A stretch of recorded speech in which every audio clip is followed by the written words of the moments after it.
In this video, I'll show you how to see who blocked you on Snapchat. All right. There's actually 3 ways to check if someone blocked you. All right. First up, just head over to your profile. And in here, you're going to want to scroll down until you find the section Friends. In here, go head over to My Friends.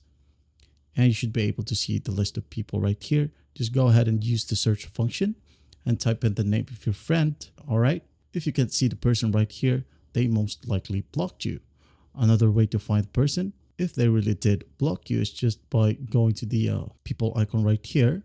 All right. Then just tap on search. In here, just go ahead and hit on the search function and type in the person's name. And again, for the same reason, you'll be able to see their name, Bitmoji, or profile right here. All right. Another way to check is by going to your chat section. All right. If you ever notice that your past chats with the person is gone, well, you won't be able to see your past chats right here in the chat list. And that's basically how you check or see who blocked you on Snapchat. Well, I hope this video helps, and I'll see you in the next one.